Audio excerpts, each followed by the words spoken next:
Baik, bismillahirrahmanirrahim. Assalamualaikum warahmatullahi wabarakatuh. Waalaikumsalam warahmatullahi wabarakatuh. Alhamdulillah, sampurasun. Rampes. Aduh, mantap. Dulur indak, daramang. Damang. Pak, sehat Pak? Alhamdulillah. Alhamdulillah. Baik, hadirin semuanya Bapak Ibu. Alhamdulillah acara Food Ethnic tahun 2022 ini sekarang saya udah ditemani oleh yang punya acaranya, kira-kira begitu. Beliau adalah Bapak Dr. Indra Sofyan STMSI atau Kepala Dinas Perindustrian dan Perdagangan Provinsi Jawa Barat. Kita nyampainya? Mohon leres. Baik, hari ini kita akan ngobrol sedikit Pak, terutama tentang food ethnic, supaya masyarakat luas tahu kira-kira manfaatnya apa untuk masyarakat.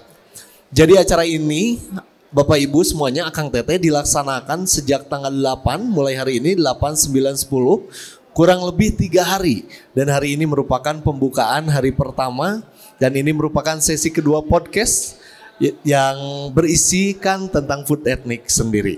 Baik Pak, kira-kira nih tujuan diselenggarakannya Food Ethnic tahun 2022 itu untuk apa Pak? Mangga, silakan. Ya. Baik, terima kasih Kang Yuda ya. Ini saya harapannya di sini ada contoh-contoh food ethnicnya begitu. Kemasan ya. Kemasan apa begitu ya supaya bisa lebih eye catching. Baik Kang Yuda, tentunya dasarnya adalah tahun 2022 ini sebagai momentum pemulihan ekonomi Jawa Barat. Juga masuk juga sebagai pemulihan ekonomi nasional setelah kita melewati masa 2 tahun pandemik ya. Betul. Nah, meskipun memang di tahun 2021 di triwulan ketiga kita sudah mulai membaik perekonomian, bahkan di triwulan ke-1 2022 melebihi target yang dicanangkan. Laju pertumbuhan ekonomi kita sudah mencapai titik 5 ya, padahal sebetulnya ditargetkan 2 sampai 3 begitu. Nah, artinya bahwa sudah memperlihatkan momentum yang baik untuk pemulihan ekonomi setelah kita menyelesaikan masalah kesehatan atau penyakit begitu ya. Setelah Covid kemarin ya Pak ya? Betul. Nah, jadi salah satu kegiatan yang akan kita dorong untuk lakukan pemulihan ekonomi khususnya para IKM adalah dengan pameran-pameran seperti ini. Kemarin kita sudah melakukan pameran yang cukup besar levelnya, bisa dibilang internasional meskipun Asia Tenggara misalnya begitu ya. Itu dengan mengadakan Inakraf ya. Inakraf iya. Yang kedua adalah kemarin dengan Bank Indonesia melakukan Pekan Kreatif Jawa Barat yang mengangkat para IKM khususnya terkait dengan masalah batik begitu ya, fashion dan lain sebagainya. Nah, hari ini kita akan mengangkat IKM yang bergerak di bidang makanan dan minuman. Jadi berbagai komoditas sudah kita upayakan. Dan hal ini sesuai dengan tugas dan kewenangannya Provinsi Jawa Barat, yaitu Dinas Perindustrian dan Perdagangan, khususnya mendorong industri kecil menengah dari sisi produksi, kemudian atau proses produksi begitu ya, dilanjutkan dengan perdagangannya. Nah, sehingga utuh dari hulu sampai hilir. Kira-kira Oke, baik. Berarti banyak sekali hal yang menjadi faktor dilaksanakannya Food Ethnic ini ya Pak ya, terutama tentang pertumbuhan ekonomi tadi setelah kita selesai dari pandemi, kira-kira begitu. Pak, mungkin bisa dijelaskan sedikit tentang perbedaan perindustrian dan perdagangan, karena mungkin bagi masyarakat umum ada beberapa yang belum paham Pak. Seperti itu mangga Pak. Baik, perindustrian dan perdagangan merupakan salah satu sektor atau di dalam bahasa kebijakannya atau undang-undang itu adalah urusan. Ya. Urusan baik. Urusan perindustrian, kemudian ada urusan perdagangan. Ini sebetulnya dua hal yang terpisah. Nah, perindustrian itu suatu proses ya, membuat suatu barang, bahan baku menjadi sesuatu begitu atau menjadi produk. Sedangkan perdagangan sendiri adalah suatu proses transaksi ya, menjual barang kepada antara penjual dengan pembeli. Kira-kira demikian. Baik, berarti dari bahan mentah diolah menjadi suatu produk, itu adalah industri. Dan perdagangan merupakan proses transaksi antara produsen dan konsumen, kira-kira begitu. Demikian, bahasa mudahnya. Baik, jadi masyarakat Jawa Barat khususnya ya Akang Teteh nih, kaum milenial begitu Pak, mudah-mudahan bisa memahami ini dan bisa mampu memulihkan perekonomian di Jawa Barat. Nah, untuk kegiatan Food Ethnics ini Pak, saya dengar ada beberapa lomba ya. Ada lomba apa? Kemasan, kemudian lomba masak dan juga lomba stand. Ya. Bagaimana tanggapan Bapak terkait terselenggaranya 3 perlombaan itu, Bang? Baik. Ini sangat menarik ya. Jadi selain kita memang memamerkan dan mempertemukan silaturahmi begitu ya, kemudian informasi komunikasi antar pelaku industri makanan dan minuman. Ini momen yang begini kan satu yang mahal. Betul. Dan langka untuk saat ini. Setelah 2 tahun tidak terjadi seperti ini begitu. Betul. Kita lihat animo masyarakat yang hadir di sini ya. Saya kira sudah rindu dengan situasi seperti ini. Baik para pengunjung maupun para pelaku usaha ya. Dagangnya di online terus mau bosan ya, ya, betul.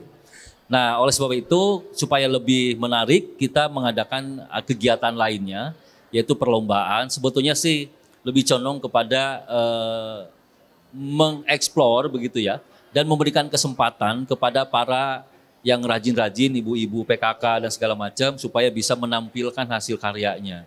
Kalau soal lombanya saya pikir itu tambahan sajalah ya. Ramean gitu ya, Pak. Tapi yang terpenting memberikan kesempatan untuk mengeksplor keahlian, karya begitu. Yang kedua memperkenalkan produk-produk makanan Jawa Barat yang etnik begitu ya. Nah, 3 lomba yang pertama adalah makanan. Ya, itu judulnya food etnik. Jadi yang dilombakan adalah jenis makanan yang etnik, yang ciri khas Jawa Barat dan menggunakan bahan baku dari alam Jawa Barat itu sendiri. Nah, ini seiring dengan program P3DN ya. Oke, program baik. peningkatan penggunaan produk dalam negeri. Baik. Dan saya pikir lebih sehat begitu ya. Nah, lomba masak ini memang supaya hente kotor dan bala itu tidak dilaksanakan langsung di sini. Nggak live cooking ya, Pak ya? Tetapi di tempatnya masing-masing. Setelah itu baru dibawa ke sini. Begitu. Plating berarti di sini ya? Betul. Nah, itulah. Alhamdulillah saya tadi dengan Pak Sekda saya lihat dengan Bu Wagub gitu ya. Kita lihat makanannya sangat variatif ya dan menurut saya sangat menarik dan itu perlu dikembangkan. Nah, itu salah satu bagian dari new product. Ternyata produknya macam-macam, banyak, sangat variatif. Iya. Gitu ya. Bahkan ada yang ini, Pak, yang bawa anak ayam di dekorasi. Gitu ya. Jadi muntah ayam dan daging ayam untuk itu gitu ya. Jadi variatif di new product supaya lebih menarik begitu. Nah, yang kedua adalah kemasan. Nah, kemasan ini penting apalagi pada saat kita akan masuk kepada setelah industri pengolahan begitu akan diperdagangkan. Kemasan ini manfaatnya sangat banyak dan besar. Satu adalah keamanan dari makanannya itu sendiri. Nya gampang lemah itu barahe gitu nya. Ya. Itu satu. Yang kedua tidak bocor. Yang ketiga adalah menahan makanan itu supaya tidak masuk angin gitu nya. Oke. Kemudian bakteri dan segala macam. Jadi expire Betul. gitu ya. Tapi sisi lain dari sisi kemasan ini juga perlu kita perhatikan saat ini yang sedang digelorakan oleh secara global maupun nasional yaitu adalah green product ya. Oke, yang ramah lingkungan. Atau lebih besarnya adalah green economic begitu ya. Baik. Sehingga semuanya harus berbahan yang sifatnya ramah lingkungan.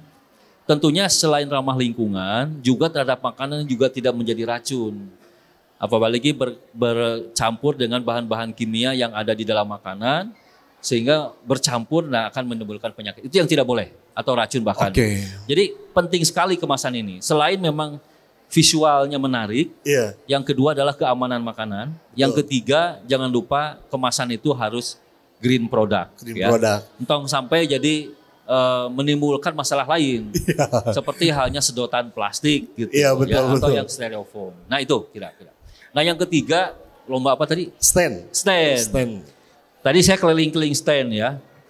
Dan dari tadi malam saya perhatikan ini teman-teman atau Bapak Ibu sekalian dari PKK khususnya. PKK. Yang didukung oleh Dinas Perindustrian Perdagangan Kabupaten Kota sangat antusias. Betul. Mencoba merias standnya semenarik mungkin untuk dinilai nanti begitu. Tapi mohon maaf karena kecil 2x2 begitunya. Kayak rumah sangat sederhana begitu. Iya. Sehingga tidak bisa mengeksplor begitu. Iya. Saya lihat akhirnya mah numpuk dengan makanan. Tapi nanti kita lihat dari sekian itu mana yang lebih menarik. Tentunya nanti ada. Bisa kita bilang adalah terbaik di antara yang baik. Yang baik, ya. baik. Jangan terbaik di antara yang buruk, tapi terbaik di antara yang baik. Baik semuanya berarti ya? Ya. Oke. Gitu. Dan ini juga tadi Pak kan ada sekitar 27 stand sebetulnya. Ya. Dan Saya rasa 2x2 untuk merangsang event sekarang tidak masalah. Mungkin next event akan lebih besar lagi seperti itu. Nah, sekarang Pak, harapan Bapak untuk masyarakat dengan adanya food etnik ini seperti apa dan kedepannya rencana kita akan seperti apa, Pak? Mangga. Ya, pertama dari sisi kebijakan secara umum ya, insya Allah mungkin mudah-mudahan kita sudah membuktikan masa transisi dari pandemi ke endemik. Yap. Tetapi model-model seperti ini tetap jaga protokol kesehatan. Iya. Dan mudah-mudahan sudah booster semua. Ya. Iya.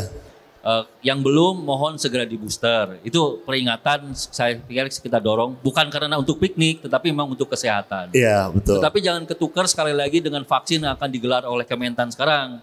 Itu mah vaksin buat sapi. Ya untuk penyakit mulut dan kuku. Oke. Jadi bulan ini insya Allah Kementan akan menggelar vaksin untuk sapi dan kambing supaya pada saat lebaran nanti aman. Mulut dan kuku aman ya. Ya, tong pahili jeung booster. Jangan sampai dipakai buat booster. Yang kedua tentunya momen ini menjadi pertumbuhan ekonomi ya. Yap. Silakan untuk yang masyarakat yang berkunjung membeli sebanyak-banyaknya, itu juga menjadi kinerja perekonomian Jawa Barat untuk konsumsi masyarakat. Siap. Ya. Dari sisi ekonominya demikian. Insya Allah marurah lah ya. Iya. Tadi saya lihat ada satu produk semacam kecap, saus, sambal, itu murah sekali. Dibikin paket dengan harga 50.000 itu bisa Bundling 5 dapat macam banyak gitu ya. Oke. Nah, yang lainnya juga ada segala macam seperti itu. Nah, dari sisi pelaku usaha tentunya masyarakat juga. Ya. Ini menjadi momen yang pas, silahkan untuk menggelar kembali hasil produk-produknya atau barang-barangnya yang 2 tahun sudah tertahan. Yap. Sekarang bisa diupayakan. Saya pikir insya Allah nanti akan berdampak positif ya. Betul, insya Allah. Paling tidak ada satu progres dibanding dengan tahun-tahun sebelumnya. 2 tahun kemarin apalagi. Mungkin kalau dihitung dari sisi omset tidak akan sebesar di sebelum tahun 2019. Tapi ini mengawali begitu ya. Siap. Seperti itu dorongannya. Siap. Dan juga untuk masyarakat umum selain ini kesempatan emas ya Pak untuk kembali bertumbuh bersama.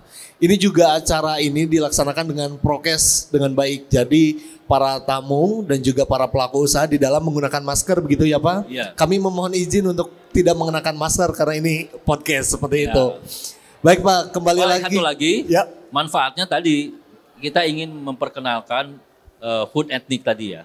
Yep. Bahwa makanan asli Jawa Barat dan dengan new produknya ini gitu. Tadi sudah dijelaskan ya. Ini momennya begitu ya. Siap. Mungkin tahun depan dengan konsep lain nanti kita rencanakan. Siap. Tahun depan insya Allah bisa lebih gebiar ya Pak ya? Insya Allah. Insya Allah. Jadi untuk Bapak Ibu, Akang Teteh nih para pelaku usaha karena sekarang banyak anak muda Pak yang ternyata memulai bisnis IKM dan tidak sedikit yang mengalami kendala di semacam kemasan seperti itu. Dan juga kita punya pelayanan begitu ya Pak ya? Indak punya rumah kemasan bagi Akang Teteh Bapak Ibu yang bermasalah dengan kemasan, mangga bisa datang ke kemasan, juga ada satpol lainnya. Bisa dibantu oleh kami, silakan bisa untuk berdiskusi seperti itu. Pak terakhir nih Pak, menurut Bapak nih salah satu hal yang paling unik di food etnik tahun ini apa? Saya sebetulnya kan tahun lalu belum pernah melihat ya. Tapi saya melihat beberapa, tadi udah keliling nih ya. Sangat menarik selain memang bazar tadi. Yang kedua adalah ada pelatihan-pelatihan yang parsial begitu ya. Di sebelah sana tuh tadi bagaimana membuat kue. Iya. Tetapi ternyata tidak hanya satu arah. Ya, jadi 2 arah komunikasi dengan para pengunjung begitu. Ya. Dan ibu-ibu itu ternyata lebih mahir juga. Betul. Nah tentunya bertukar ilmu itu tidak ada salahnya dan sangat baik begitu ya. Yang kedua ada perlombaan-perlombaan. Selain yang kita lombakan, ternyata juga ada lomba di sana membuat makanan, minuman. Para ahli-ahli di sana begitu, itu sangat baik sekali. Keren, gitu betul. Ditambah ya tadi ada chef internasional, nasional begitu ya. Sehingga kita bisa melihat begitu. Nah yang terakhir saya kira ada produk-produk yang memang bisa dibeli atau diperjualkan begitu. Meskipun memang saya mendorong ke depan mungkin produk-produk seperti peralatan itu ke depan memang ada produk buatan Indonesia lah begitu Lokal ya. Saya tadi lihat masih banyak yang dari luar ya. Betul, yang, betul. Mungkin sejauh ini itu yang paling tidak yang saya bilang tingkat komponennya itu 40% di dalamnya itu produk dalam negeri. Iya, Nah, ke lokal depan ya. saya kira harus kita dorong lagi yang disebut dengan PT GDN tadi. Siap, betul, setuju. Baik Pak, terima kasih banyak Pak. Sama-sama. Luar biasa, mudah-mudahan bisa menambah wawasan bagi kami, Amin. apalagi Akang Teteh nih di Jawa Barat nih.